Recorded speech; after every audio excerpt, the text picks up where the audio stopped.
Rumors continue to escalate for the Obamas. Hopefully they can settle it like men. Terrible that you would applaud that. What's that pitter-patter sound I'm hearing in the background? It's the footsteps of Barack running to vote for Trump. So, Kat, they know that they're having a hard time with men. Right. Doesn't seem like this is the right strategy. No. She basically says that they're hurting women by voting for Trump. But I think they don't understand that where it comes from in the first place is that people are sick of being told how bad they are and talked down to, and you know, the condescension doesn't work. None of what they're doing. President Obama took another stand against evil yesterday, lashing out at ISIS, pernicious gang crime and human rights abuses in left-wing dictatorships like Venezuela and Cuba.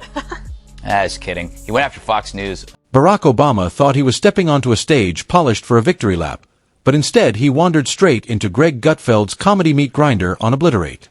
Picture showing up to a rocket launch with a squirt gun. That's the mismatch here. One man leaned on calm, practiced cool, while the other tossed jokes so sharp they could cut through bulletproof glass. Strap in, because this roast makes Netflix specials look like lullabies. It is a constant menu. They will find, like, folks who make me mad. So let's analyze. He says Fox is out of its way to locate and then demonize the poor. For what reason? So we can kill and eat them? His criticism is absurd because he never suggests a motive. FNC is always focused on policies that keep the poor, not the poor themselves. And that's scary to progressives like Obama, who fear that their ideology will be exposed as the culprit behind so much present misery. Identity politics, welfare policies, and the white liberal addiction to social intervention has helped replace enterprise with entitlement. And that has hurt the poor more than street drugs or police brutality. 4 years, Obama has been treated like the political equivalent of Beyoncé, untouchable, flawless, dripping with cool. The man could wear a tan suit and break headlines like he just dropped a surprise album. He wasn't just a politician, he was a vibe salesman. The professor of calm, the preacher of hope, the smooth talker who convinced half the nation that a smile could fix everything. ANC is critical of such policies. Obama portrays it as critical of people. It's to save his beliefs from the humiliation they so richly deserve. And remember, it wasn't FNC who ginned up class warfare. I think when you spread the wealth around, it's good for everybody. We've got to ask the wealthiest Americans and biggest corporations to pay their fair share. This is the land of opportunity. That's great. But here's the twist. Being cool doesn't pay the reality bills. And that's where Gutfeld storms in, wielding sarcasm like a chainsaw tearing through Obama's polished image. Obama's brand was presentation. He was the nation's cool dad, the guy who could flip burgers at the cookout while promising to fix Wall Street. But Gutfeld points out, presentation only lasts until the punchlines land. Even Obama had the stones to hit bin Laden. And remember who told him not to do it? Yep, Biden. Obama gave him a glass of milk and told him to sit down, which is a terrible comment. Michelle thinks American men suck. Let me warn you, your rage does not exist in a vacuum. The speeches, the pauses, the cadence crafted like cliffhangers in a Netflix binge. But peel it back, and the contradictions towered higher than Obamacare paperwork. Gutfeld knows how to expose those cracks without sounding like a dry textbook. Instead of sleep-inducing policy talk, he drops one-liners that stick. He doesn't pull charts, he pulls timing. And suddenly, Professor Cool starts looking like a stale meme. Of responsibility embraces the toxic retribution of Occupy Wall Street, there goes my tongue, which seeks equality by crushing everyone under one boot. As a class warrior, that's Obama's common core. Finally, he says we need to change the way the media... Take foreign policy. Obama walked in with a Nobel Peace Prize before he even had office furniture. That's like winning Employee of the Year on Orientation Day. But fast forward and that prize aged like yogurt in the desert. Libya spiraled, Syria burned, and drone strikes multiplied like rabbits on Red Bull. Obama, the anti-war president? More like DJ Airstrike, queuing up playlists between military hits. Gutfeld doesn't need white papers to torch that, It's comedy on a silver platter.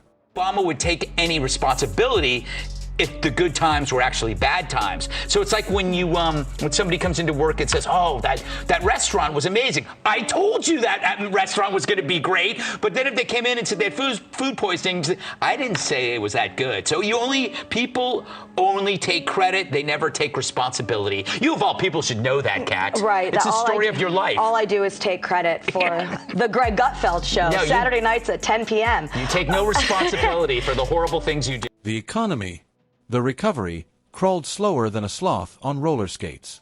Obama painted it as if he'd turned America into Silicon Valley 2.0.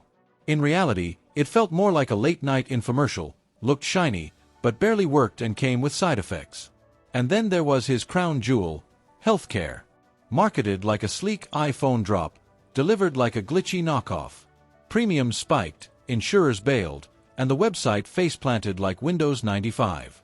Gutfeld doesn't even need to exaggerate. The absurdity sells itself. Another interesting tweet you had recently was fracking is weaning us off foreign oil. But who's counting? Not Obama. Did I tweet that? Yes, you That did. doesn't sound like me. You did. There's no punchline? I think not Obama was the punchline. Oh, really? Yeah, I always look at fracking as a solution to a number of issues. Jobs, creates jobs, eases your dependence off of crazy people. That's good, and you have a lot of energy for the rest of your life. It's like, how could this be bad? And then came the branding. Obama wasn't just a president. He was a lifestyle brand. Playlists, book deals, Netflix specials. At some point, it felt like he was auditioning for a Grammy. His presidency blurred into Hollywood. Sure, he was the cool president, dropping March Madness brackets and late-night fist bumps, but Gutfeld hits the truth. Charisma doesn't pay bills or lower gas. During Obama's era, Democrats lost over 1,000 seats. That's not leadership. That's a cartoon anvil crushing his own party. Natural gas, but he is terrified of, I think, the environmentalist factions in his own party. He can't say, being not cool. That's what it is. Thank you. That was a good heckle. Heckle. Yeah, but it's true. No, he's scared. He is scared of that's part of the problem. Is environmentalism is perceived as a cool thing, even if you're. Yet the myth lives on. Even today, Obama floats around as the wise statesman, dropping speeches and endorsements like the elder Jedi of the Democrats.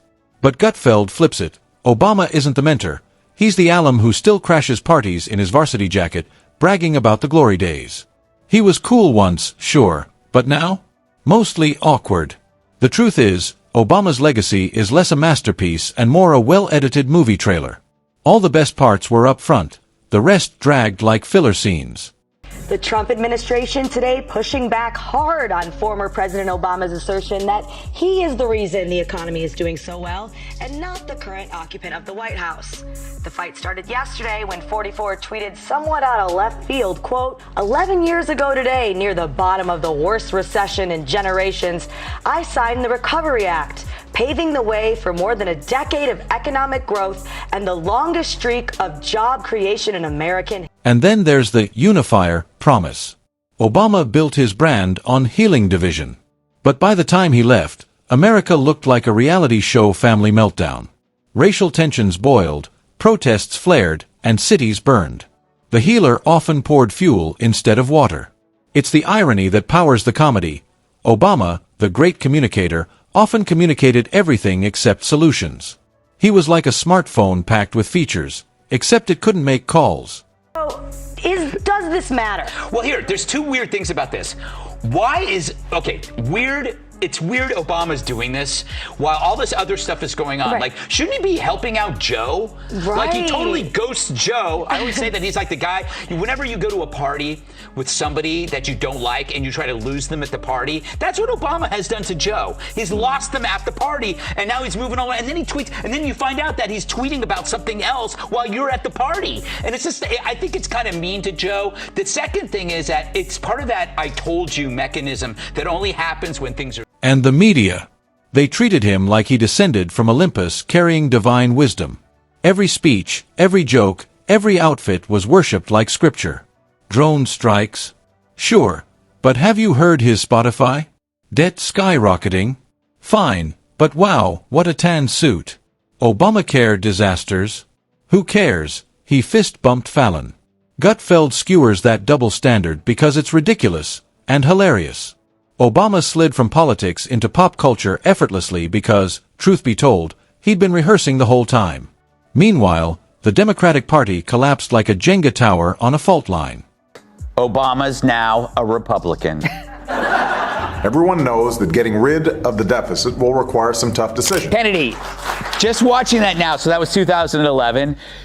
Him and Trump are saying exactly the same thing, but he's not saying it as well. It's like he wasn't having fun with it. No, but it's like even the name of it. He was like, and we're going to call it the cost-cutting commission because Joe Biden is going to be in charge, and everyone knows you don't. Obama's star kept shining, but his party sank into rubble. The man walked out with a Netflix contract while his party looked like it got flattened by a piano. That's Gutfeld's punchline. Obama always walked away polished, while everyone else cleaned up the mess.